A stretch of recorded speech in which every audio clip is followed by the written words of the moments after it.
Hi കൂട്ടുകാരെ, നിങ്ങൾ ഇൻസ്റ്റഗ്രാമിൽ സെർച്ച് ചെയ്യുന്നതെല്ലാം ഇൻസ്റ്റഗ്രാമിൽ തന്നെ സേവ് ആകുന്നുണ്ടെന്ന് നിങ്ങൾക്കറിയാമോ? അതെവിടെയാണെന്ന് നിങ്ങൾക്ക് കണ്ടുപിടിക്കാൻ ഇതുവരെ സാധിച്ചിട്ടില്ലെങ്കിൽ ഞാനൊരു ട്രിക്ക് പറഞ്ഞുതരാം.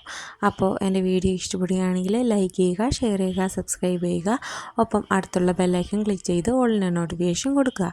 അതിനുവേണ്ടി നമുക്ക് ഫസ്റ്റ് ഇൻസ്റ്റഗ്രാം ഓപ്പൺ ചെയ്യാം. ഓപ്പൺ ചെയ്തതിന് ശേഷം പ്രൊഫൈലിൽ ക്ലിക്ക് ചെയ്യുക. എന്നിട്ട് മുകളിൽ കാണുന്ന 3 ഡോട്ട്സിൽ ക്ലിക്ക് ചെയ്യുക. അക്കൗണ്ട് സെൻറ്റർ എന്ന് പറയുന്നതിൽ ക്ലിക്ക് ചെയ്യുക. ശേഷം യുവർ ഇൻഫർമേഷൻ ആൻഡ് പെർമിഷൻ എന്ന് പറയുന്നതിൽ ക്ലിക്ക് ചെയ്യുക. ക്ലിക്ക് ചെയ്ത് കഴിയുമ്പം ഇതുപോലൊരു ഇൻ്റർഫേസ് കിട്ടും. അതിൽ സെർച്ച് ഹിസ്റ്ററി ക്ലിക്ക് ചെയ്യുക. ക്ലിക്ക് ചെയ്ത് കഴിയുമ്പം നിങ്ങൾക്ക് ആ ഒരു അക്കൗണ്ടിൽ ഫേസ്ബുക്കും ഇൻസ്റ്റാഗ്രാമും ഉണ്ടെങ്കിൽ അതിലേതാണോ ഡിലീറ്റ് ചെയ്യേണ്ടത് അത് ഓപ്പൺ ചെയ്യുക. ചെയ്തതിന് ശേഷം ഇതുപോലെ സെർച്ച് നിങ്ങൾ എന്തൊക്കെ ചെയ്തിട്ടുണ്ടോ അതെല്ലാം കാണാൻ സാധിക്കും.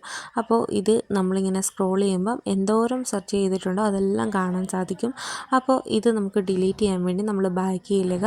എന്നിട്ട് കീപ്പ് സെർച്ചസ് ഫോർ എന്നുള്ളതിൽ ക്ലിക്ക് ചെയ്യുക. ക്ലിക്ക് ചെയ്ത് കഴിയുമ്പം നമ്മൾ സെർച്ച് ചെയ്തിരിക്കുന്നതിൻ്റെ ഹിസ്റ്ററി ഓട്ടോമാറ്റിക്കായിട്ട് ക്ലിയർ ആകാൻ എത്ര ദിവസത്തിനാണ് നമുക്ക് കൊടുക്കേണ്ടതെന്ന ഓപ്ഷൻസ് ഒക്കെ ഉണ്ട്. അത് വേണമെങ്കിൽ സെലക്ട് ചെയ്യാം. അല്ലാതെ നമ്മൾ ബാക്ക് പോയിട്ട് ക്ലിയർ ഓൾ എന്നുള്ളതിൽ ക്ലിക്ക് ചെയ്യുകയാണെങ്കിൽ അതിൽ 3 ഓപ്ഷൻസ് കാണും. അതിലേതാണെന്ന് നമ്മൾ സെലക്ട് ചെയ്തിട്ട് ക്ലിയർ ഓൾ സെർച്ചസ് എന്നുള്ളത് ക്ലിക്ക് ചെയ്ത് കഴിഞ്ഞാൽ നമ്മുടെ ഇൻസ്റ്റാഗ്രാമിലെ സെർച്ച് ഹിസ്റ്ററി ക്ലിയർ ആകുന്നതായിരിക്കും.